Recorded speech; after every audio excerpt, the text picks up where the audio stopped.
Putin construiu esta guerra com uma estratégia de desgaste a longo prazo. E essa estratégia tinha componentes indispensáveis. Drones Shahed e mísseis Iskander atingiram a infraestrutura civil da Ucrânia quase todas as noites.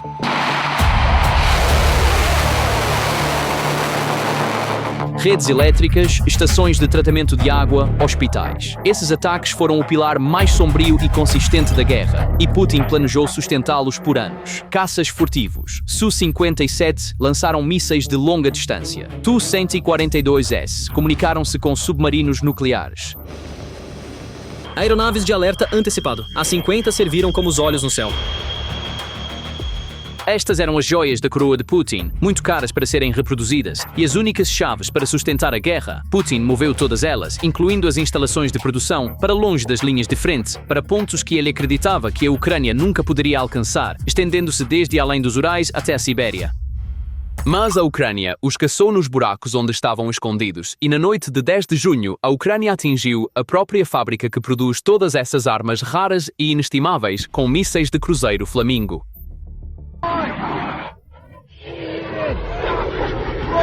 Os módulos de antena Cometa, produzidos na instalação VNAER Progress em Cheboksary, são o cérebro dentro de praticamente todas as armas de precisão que a Rússia dispara contra a Ucrânia. Esses módulos leem sinais de satélite GLONASS e GPS, guiando a arma até seu alvo. Sem eles, um míssil não sabe para onde está indo, um drone não consegue encontrar seu alvo e uma munição inteligente é apenas um monte de metal. A mesma instalação também desenvolve sistemas de guerra eletrônica usados para bloquear drones ucranianos, o que significa que tanto o cérebro do ataque quanto o núcleo da defesa estão sob o mesmo teto. Na noite de 10 de junho, o FP-5 Flamingo, míssil de cruzeiro produzido na Ucrânia, voou 1.500 km e atingiu esta instalação. A segunda vez em uma semana, a sexta vez em um ano. Zelensky confirmou o alvo naquela mesma noite. Atacamos a instalação que fornece módulos de guerra eletrônica para munições de longo alcance. Durante as mesmas horas, a refinaria de Samara foi atingida a 950 quilômetros de distância, e 18 instalações foram destruídas na região de Leningrado. A Ucrânia mirou na produção de armas, infraestrutura de combustível e logística naval simultaneamente em uma única noite. As consequências são concretas. A precisão de navegação dos drones Shahed irá degradar. A proporção que falha em atingir seus alvos aumentará. Os sistemas de orientação Iskander e Kalibr serão afetados. A precisão das munições planadoras UMPK cairá. E quando a produção de guerra eletrônica falhar, as unidades russas na linha de frente ficarão mais vulneráveis aos ataques de drones ucranianos. Flamingo atingiu tanto a capacidade ofensiva quanto a defensiva em um único golpe, uma ferida em duas frentes. A instalação já havia sido atingida antes 4 vezes por drones, reparada a cada vez. A diferença desta vez é enorme. Drones causaram danos limitados com ogivas de alguns quilogramas. Flamingo chegou com uma ogiva de 1.150 quilogramas, e as gaiolas anti-drones que a Rússia instalou provaram ser tão eficazes quanto papel. O reparo levará meses, possivelmente anos. O que foi destruído não são apenas paredes e equipamentos, mas a própria linha de produção. E sob sanções, os componentes de precisão, que não podem ser obtidos internamente, tornam-se estruturalmente mais difíceis de substituir. Cheboksary não é um caso isolado.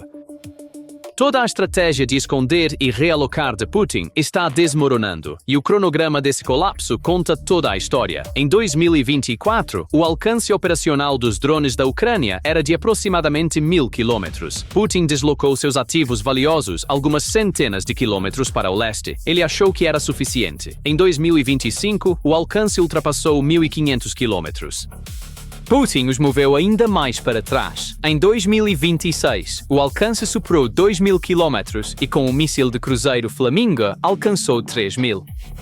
Esta foi uma corrida, e o lado que correu, perdeu. E a primeira baixa desta corrida ocorreu na noite de 25 de abril, o bem mais precioso de Putin. Os caças furtivos de quinta geração de Putin eram os bens mais valiosos da guerra, cada um avaliado em 120 milhões de dólares. Durante todo o ano de 2025, 0 entregas oficiais foram feitas, e o inventário total é de aproximadamente 30, incluindo protótipos. Para comparação, a Lockheed Martin entregou 191 F-35 em 2025 apenas. Putin nem sequer ousou usar esses jatos em combate. Ele os manteve a uma distância segura para evitar as baterias Patriot. Como último recurso, ele os realocou para a base aérea de Chagol, perto de Chelyabinsk, atrás dos Urais, a 1.700 quilômetros da fronteira. A Brigada de Pássaros de Magyar atacou aquela base supostamente segura. Drones autônomos cruzaram 1.700 quilômetros do espaço aéreo russo. Os radares falharam em detectá-los. Brovd divulgou imagens de satélite mostrando os resultados. 2 Su-57s, um Su-34 e um jato não identificado danificados. As equipes de solo russas foram capturadas por satélite, arrastando freneticamente aeronaves danificadas para dentro de hangares fechados. Uma corrida para esconder as evidências antes da próxima passagem do satélite. 5 semanas depois, na noite de 30 de maio, foi a vez de outra figura insubstituível. Vamos fazer uma pausa rápida. Seu apoio significa muito para nós. Por favor, não se esqueça de se inscrever no canal e ativar as notificações para ficar atualizado com as análises exclusivas da PPR Global. No aeródromo sul de Taganrog, as forças de sistemas não tripulados queimaram 2 Tu-142, um deles um Tu-142MR, dos quais existem apenas 12 a 14 em todo o mundo. Este não é um avião comum, é a plataforma de comunicações estratégicas que transmite ordens de lançamento nuclear para submarinos de mísseis balísticos submersos. A produção terminou há décadas, nenhum substituto pode ser construído. Um lançador Iskander também foi destruído na mesma operação, e Taganrog não estava sendo atingido pela primeira vez. Em novembro de 2025, na mesma fábrica da Beriev, no aeródromo, o único avião laser A-60 da Rússia e o protótipo de alerta antecipado A-100, ambos ativos insubstituíveis, foram destruídos. E a partir de junho de 2026, os A-50 demonstram o quão desesperada a estratégia de evasão se tornou. As aeronaves de alerta antecipado A-50U da Rússia já não conseguem sequer encontrar uma base militar para se esconder. De acordo com a análise de satélite do AI Vector Group, as aeronaves estão constantemente se deslocando. Begichevo no Tartaristão, Chelyabinsk, Nizhnevartovsk, todos aeroportos civis. O CEO da maior empresa de gestão de aeroportos da Rússia escreveu diretamente a Putin reclamando: as forças de segurança estão apreendendo ilegalmente a infraestrutura civil, implantando aeronaves de combate e munições. OTI. Ele relatou uma atmosfera de medo e pressão sistemática entre a equipe. Um exército forçado a esconder suas aeronaves estratégicas em seus próprios aeroportos civis é a prova mais clara de como o escudo de distância colapsou completamente. A cadeia de eventos que desencadeou essa resposta de fuga remonta a 2 anos. O capítulo de abertura desta caçada é igualmente impressionante. Em junho de 2024, a inteligência ucraniana executou a Operação Teia de Aranha, ataques simultâneos em 4 bases aéreas russas distintas. Drones escondidos em caminhões alugados foram contrabandeados para o território russo e direcionados a instalações de aviação estratégica. Resultado: 41 aeronaves danificadas. A Rússia pode ter perdido até 1/3 de sua frota de bombardeiros estratégicos prontos para combate. A resposta de Moscou era sempre a mesma: recuar, mover-se mais para o leste, esperar que a distância os protegesse, mas o alcance os alcançava todas as vezes. O padrão é claro: esconder-se em 2024, esconder-se mais para trás em 2025. Onde quer que você se esconda em 2026, a Ucrânia encontra você. Cada joia da coroa que Putin esconde acaba na próxima lista de alvos. O fio comum em todas essas caçadas é o fracasso sistemático da defesa aérea da Rússia, e os próprios especialistas russos estão questionando isso abertamente. Correspondente de guerra Klushnikov: mísseis de cruzeiro relativamente simples voaram sem serem detectados. Se os Ebonusraishua ou a OTAN lançarem centenas de Tomahawks, não podemos repeli-los. Milblogger Fighter Bomber: esses mísseis são lançados individualmente. Eles nem estão sobrecarregando a defesa aérea. Ninguém entende como isso está acontecendo. E o analista dos Estados Unidos, Ryan Macbeth: a Rússia afirmava ter a rede de defesa aérea mais avançada do mundo. A Ucrânia está voando uma van pelo espaço aéreo russo. Esse fracasso não é um acidente. Os centenas de drones lançados todas as noites voam não apenas para causar danos, mas para mapear as posições da defesa aérea russa.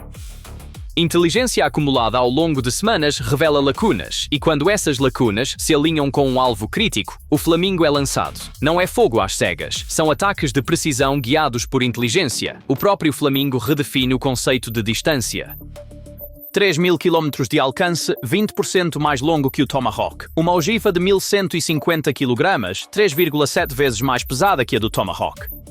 e a Ucrânia colocou-o em produção em série. Moscou está a apenas 480 quilômetros da fronteira ucraniana, um sexto do alcance do Flamingo. Mesmo além dos Urais, já não está fora de alcance. Enquanto isso, drones alcançaram autonomias superiores a 2.000 quilômetros, navegando por meio de reconhecimento óptico de terreno com inteligência artificial, independente de sinais de GPS.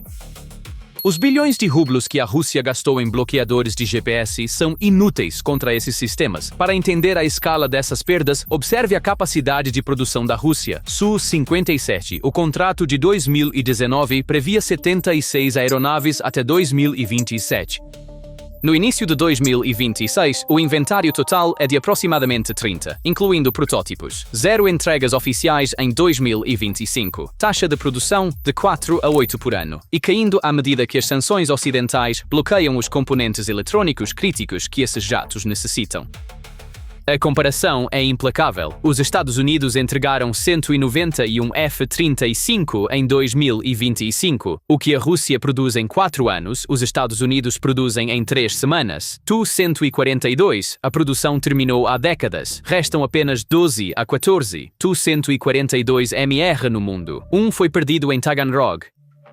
Nenhum substituto pode ser fabricado. Cada aeronave perdida é uma lacuna que não pode ser preenchida. Há 50, pelo menos 4 foram perdidos ou gravemente danificados durante a guerra. A fábrica Beriev, o único centro de produção e manutenção, está em Taganrog e foi atingida repetidamente. A nova produção do A-50 cessou efetivamente, e esta crise de produção está prejudicando o mercado de exportação. De acordo com o Ministério da Defesa do Reino Unido, a Rússia está evitando o uso em combate do Su-57, temendo que a derrubada causaria um dano reputacional fatal para as perspectivas de exportação. No entanto, uma arma nunca usada em combate não prova nada para os compradores. A Índia saiu do programa conjunto FGFA em 2018. A Argélia é citada como um primeiro cliente vago, mas não existe entrega confirmada. Enquanto isso, os concorrentes da Rússia já a deixaram para trás. A Turquia entrou na corrida de quinta geração com o programa Kaan.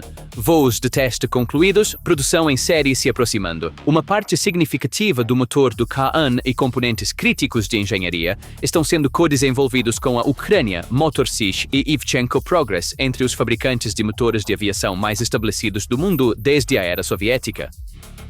Enquanto a joia da coroa da Rússia serve como isca para drones, Turquia e Ucrânia estão construindo conjuntamente um caça de quinta geração. O Gripen E da Suécia adiciona outra dimensão. A Ucrânia encomendou 150, com as primeiras entregas começando em 2026. O Gripen E evoluiu com um único propósito desde a Guerra Fria: combater ameaças aéreas russas.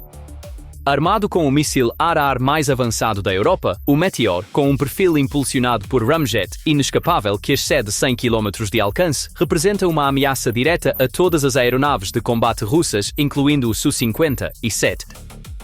A frota de J-20 da China ultrapassou 250. A frota de F-35 dos Estados Unidos excede 1.300. A frota de Su-57 da Rússia está em aproximadamente 30, alguns deles danificados por drones.